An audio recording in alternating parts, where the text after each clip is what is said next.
A number of years ago now, my daughter was involved in an acting camp. And I recall the closing activity they presented for family and friends. They entertained us by demonstrating a few of the exercises that they had learned to develop themselves as actors.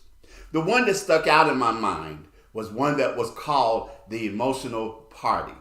In this particular exercise, one person played the host, and the rest of the people came into the room one at a time.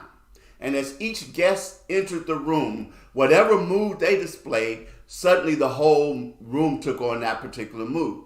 So for example, if a person came in sad, the whole room got sad. If a person came in happy, the whole room got happy. If they came in acting silly, the whole room got silly, and so on and so forth. I think you get the picture. And it provided us with a lot of laughs, and it was really, really fun, and I enjoyed that particular exercise. Now, while the emotional party might be a good way to hone acting skills, it's not such a great way to conduct your life. Yet many people do just that. How often do you find yourself changing your mood because of those around you? You may find that somebody is in a sour mood, and because of that, suddenly your mood becomes sour. They're not having a good day, and all of a sudden it affects you, and you find yourself having an equally bad day as well. Or they might slide down that slippery slope of hopelessness, and you allow them to take you with them. Allowing the moods and emotions of others to change yours doesn't happen just on the interpersonal level, but it also can happen on a much larger scale. You watch the news and you hear about all of the murders, the tragedies, the scandals, the negative situations, what's happening on the political scene, what's happening with the politicians and the courts and then the corporations and everything else. And then you start to become fearful, depressed, frightened, discouraged, hopeless over what is reported. Studies have shown that even in periods where crime has decreased, the perception of people very often has increased. The overall perception of crime has increased, even though the actual statistics and numbers tell us that it has decreased.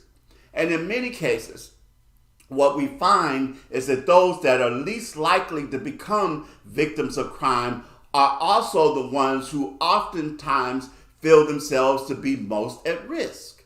And why is this so? Because they are the ones who spend all of their time watching the media, that 24-hour news cycle that is reporting one thing after another, and they get so caught up in that, and that becomes their daily diet, and they're fed that, and so they become fearful and frightened and think that they're going to be victims of crime, and so they fortify themselves in their homes, and they're always constantly looking or suspecting other people or looking at places like that. They become hosts of an emotional party for the media that maintains the if it bleeds, it leads mentality.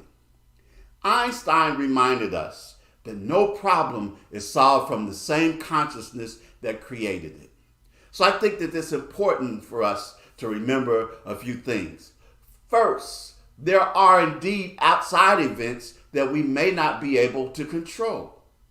But we can shift those things inside of us. Yes, you do have a choice. Because after all, you are the host.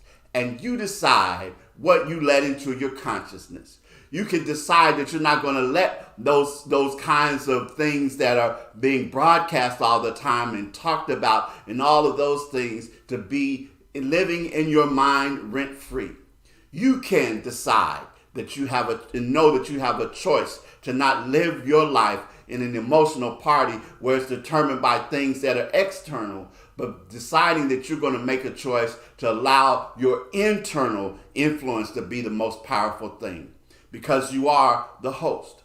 So there's some things you do. You begin each day with positive things. Focus on the day and the ideas and relationships that contribute to your well-being. things that you want to see happen in your life, things that you would like to have unfold for you, and devote your attention, devote your time to those things. Make a gratitude list. Start saying for yourself, even before you get out of bed, the things that you're grateful for. As a matter of fact, I like to do it the night before. When I'm going to sleep, right before I go to sleep, I come up with 3 to 5 things that I'm grateful for that particular day. And then when I wake up in the morning, I come up with several other things that I'm grateful and thankful for before I even get my day started.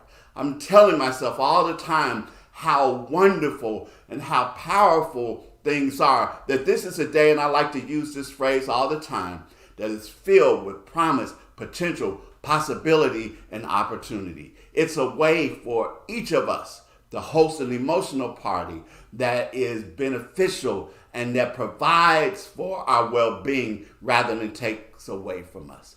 I think it's important for us to recognize and to realize that you do, in fact, have a choice. So I'm leaving my parting words with you. Enjoy your life. Take the positive steps for the things that you can do to make the difference, because indeed, this is your life. This is your party. And you can do the things that you wish to do to make it the best party and the best day possible. Peace and blessings. Ashe, namaste, and so it is.